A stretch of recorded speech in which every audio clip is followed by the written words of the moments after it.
Good morning, friends. Thank you for your prayers. Thank you for your prayers for this time we have together this morning, for your prayers of the clerk's table and the work that they are doing, for the ministry that is offered in our conduct of business, and for the tender care of one another.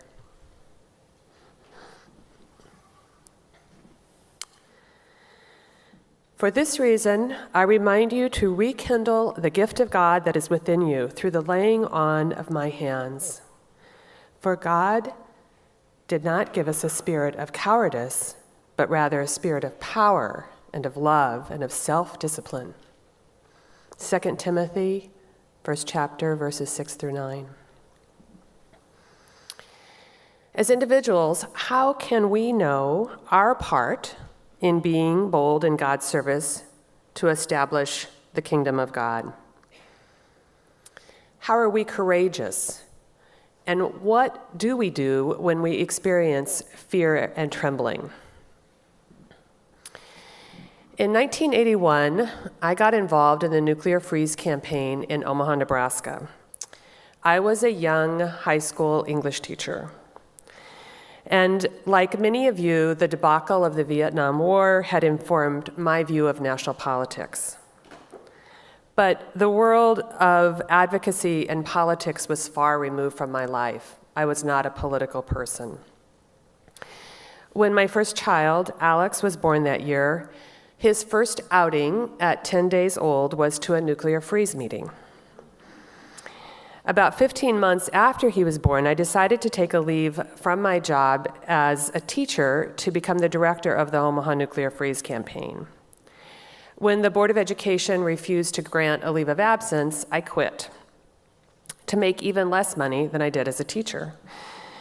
I was compelled then by the simple and logical idea of freezing the production of nuclear weapons. And I was horrified by the threat and the idea of what nuclear weapons could do to the people I loved.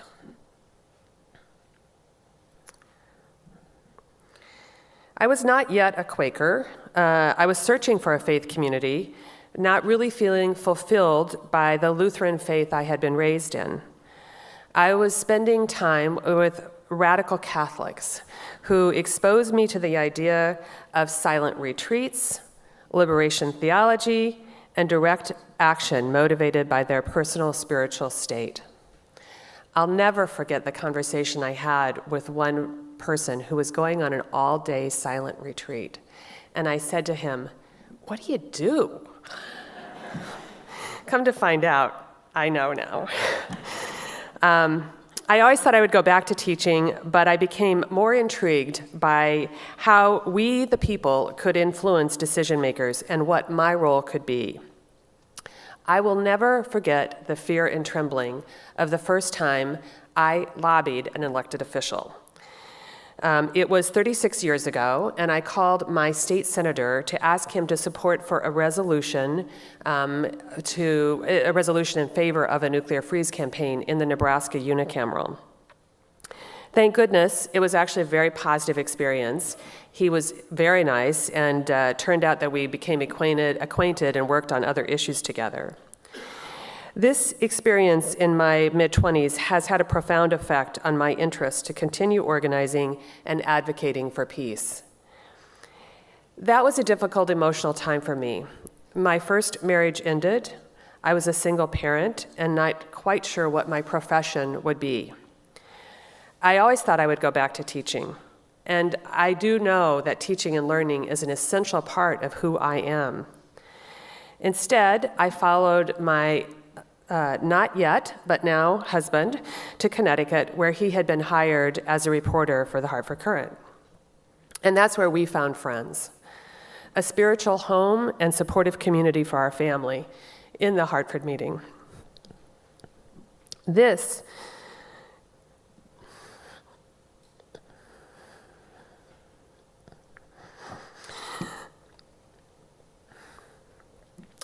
is where I learned the practices, the disciplines of corporate waiting worship. This is where I found inspiration to deepen my faith. I found friendships with elders, especially the matriarchs, being in community with them and watching how they showed up in the world. I learned about taking a daily time of stillness, of sinking down to listen to the Spirit. I learned about the practice of discernment through business and through clearness committees, about having spiritual friendships built through, yes, committee work, hospitality, first day school, and clerking the meeting. I tested my call to vocal ministry, and I tested what my gifts are for the meeting and beyond the meeting, being blessed by elders who helped name these gifts and provide encouragement. Many of you do this work. It is essential work for the building and sustenance of the Religious Society of Friends. I had an extended community that encircled and nurtured my children, and that extended community included this yearly meeting as well as my monthly meeting. And I learned to practice gratitude. I have been blessed in my life to have paid work consistent with my values. Thanks to Pat Wallace of the New Haven monthly meeting, who was working for the Archdiocese of Hartford in advocacy for the poor campaign back in the 80s, she gave me my first job as a lobbyist in Connecticut. I learned then the vital role of public policy and lobbied for state funds that help address economic insecurity. At that same time, I worked part-time for the Connecticut Network to abolish the death penalty, getting my first substantial education on the shocking disparities of our criminal justice system. And I learned how the death penalty is imposed disproportionately on Black men and on people who are poor. Lobbying on the death penalty helped me understand how the teachings of Jesus guided my own moral direction and how I saw myself as a pacifist. Then, in 2011, I went to Washington, D.C. to be a Quaker lobbyist.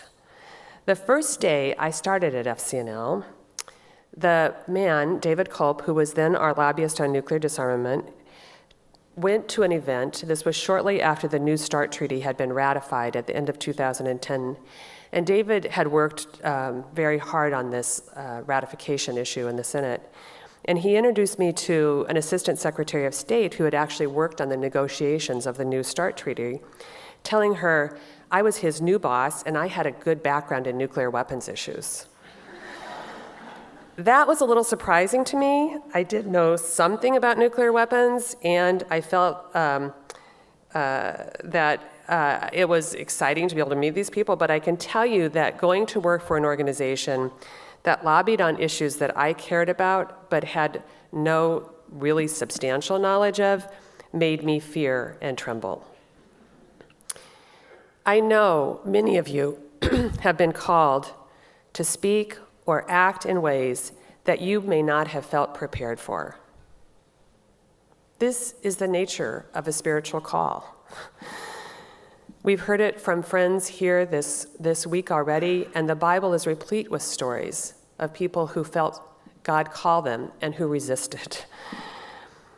But God did not give us a spirit of cowardice, but rather a spirit of power and of love and of self-discipline. It's not easy to be a pacifist and lobby Congress. Our federal government is heavily wrapped in militarism and the financing of that militarism. And in our legislative priorities, friends have called on FCNL to promote peace building, diplomacy, and the peaceful prevention and resolution of violent conflict with an emphasis on the Middle East, to reduce military spending and armed interventions, and to promote nuclear disarmament and non-proliferation.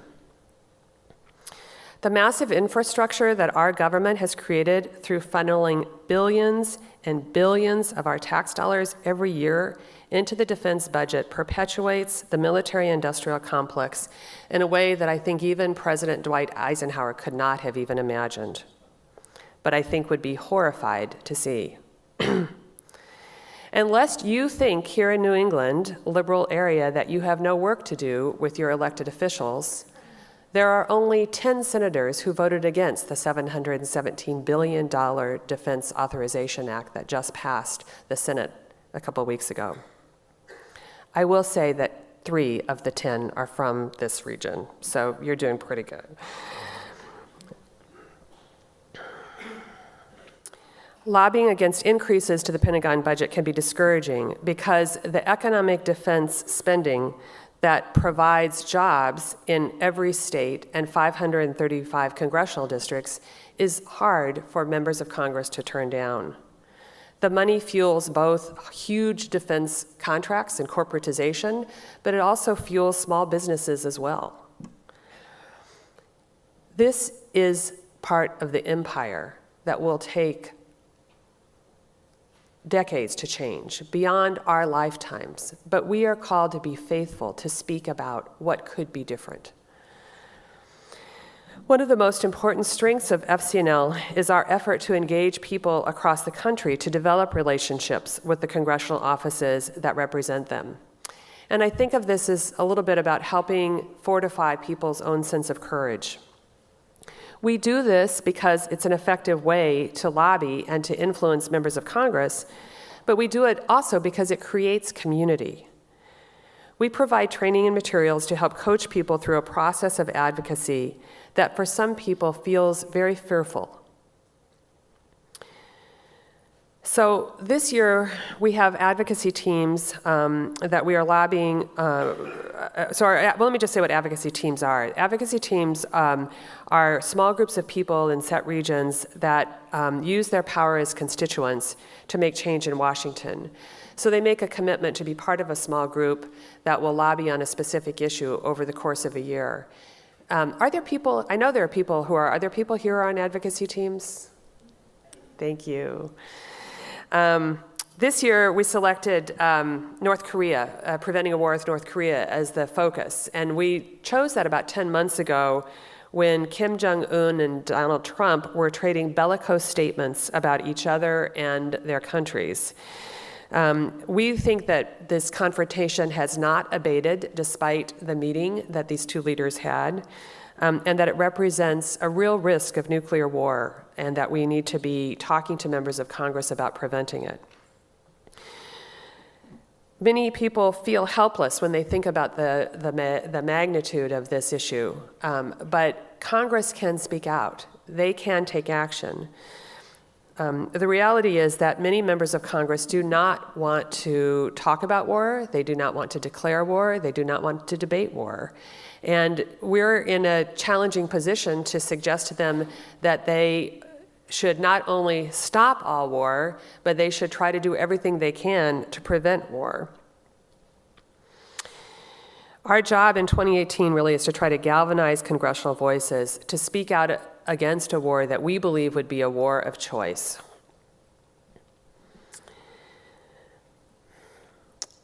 One of the values that I've talked about already, I believe, of having a Quaker organization that is national in scope is that we are relating to people across the country. And so while people here may find it easier to talk to their members because their members agree with them, we usually think that there's almost always something more that a senator or a member of Congress can do to take a greater leadership role in working against war and working for justice.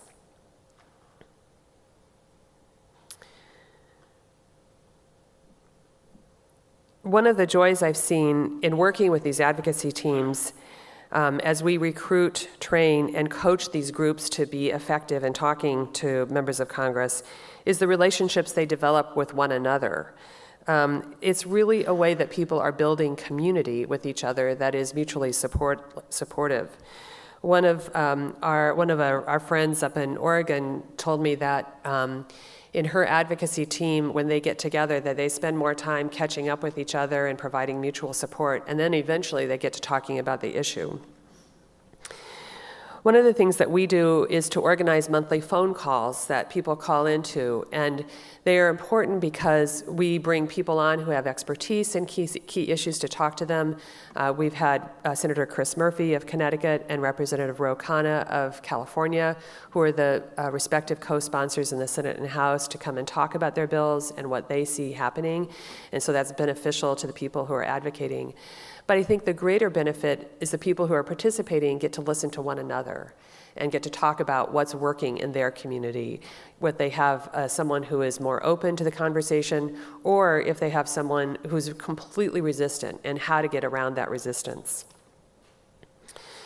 I want to share with you a little bit of background, a little bit of information about what one of the experts who we brought on, who has worked in diplomacy for many years, says about this, because I think that people here appreciate that working for peace is more than simply asking for it. It really does include a commitment, significant commitment to diplomacy, and a significant long-term commitment to peace building, which is another reason why faith communities can be so effective, is because we really do see the long vision, and we are here for the long haul. The particular conversation that I'm going to talk about is hold on just a second, a man named Mark Fitzpatrick. This is actually a quote, because I think it's really good, that talks a little bit about diplomacy. The point here is that diplomacy is hard. It's time-consuming, it's frustrating. You have to deal with countries that aren't very likable. You have to make compromises. Diplomacy requires a vision. It requires a realistic set of desired outcomes and empathy with the other side and the other side's goals, an understanding of where there is room for give and take. So reaching agreement with North Korea to denuclearize is certainly going to take time, and that's the main lesson. It took 2 years to negotiate the Iran deal, and that was really pretty quick. You look back at US-Soviet arms control talks, the Strategic Arms Reduction Treaty. SALT took 9 years to negotiate. So here we have to buckle down our seatbelts and settle in for the long ride. When I began working for the Nuclear Freeze campaign back in the 1980s, the Soviet Union and the United States had many more nuclear weapons than we have today. We actually have reduced our stockpile of nuclear weapons. But I think that we all agree that any nuclear weapon that exists is too many. So we will continue working on this issue. Another focus of our priority for peace is developing peace-building policy. And there are scores of peace builders here in this room and throughout New England Yearly Meeting. Last night we heard from the very effective Alternatives to Violence project, but there are, again, just scores of efforts that are looking to address violent conflict and to build peace, both here domestically and internationally. We've put substantial efforts into trying to influence the structures in the federal government to create an architecture to prevent violent conflict, mass atrocities, and genocide.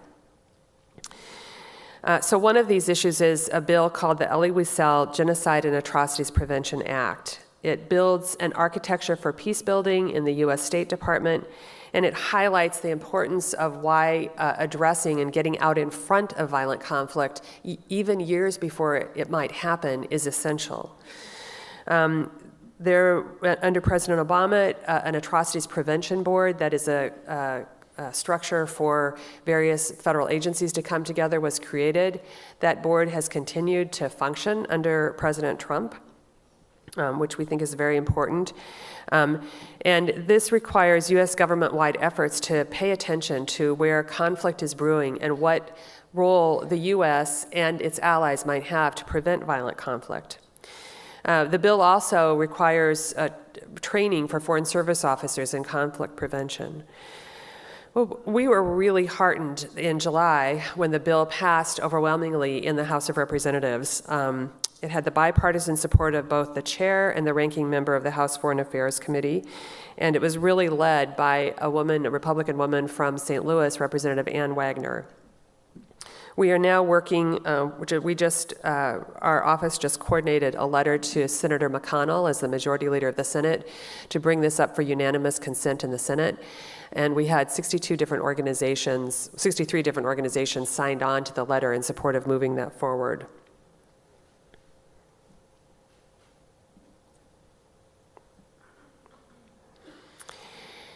In the midst of this year's celebration of FCNL's existence of 75 years, I find a great deal of encouragement in reading the words and stories of those who have established and led FCNL. It is so clear to me how friends have been faithful in creating and developing and sustaining our witness in Washington through listening to the life of the Spirit. I see this today in our lobbying on the Hill, and I see it in the advocacy of people across the country. In 50 years ago, in 1997, when FCNL celebrated its Jubilee, Ed Snyder, who many of you know from Maine, who was the second executive secretary of FCNL, put together a book called Witness in Washington. And this is from the clerk's call of that book. FCNL's witness has been effective because it has grown from the spiritual life of friends. It will continue to prosper only as it reflects the life of the Spirit. Our mission, as from the beginning, will be to shape the nation's institutions and policies for the well-being of God's children and the rest of creation. With fear and trembling, being bold in God's service will look different for each of us. Living with fear and trembling, demonstrating courage, asks us to speak up to people in power, to be present and open for change, to show up, as Brian Stevenson says in his book about the Equal Justice Initiative and his work to free people who are sentenced to death. It will require us to get proximate, to listen to those who are broken and in pain, and to those with whom we cannot agree. Doug Gwynn talks about the shalom of God, the integrative peace of social justice and harmony with creation that is known by first waiting upon the Lord, by standing still in the light.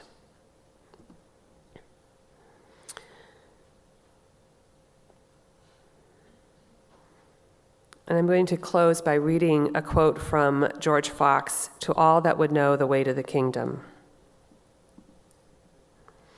The first step to peace is to stand still in the light, which discovers things contrary to it.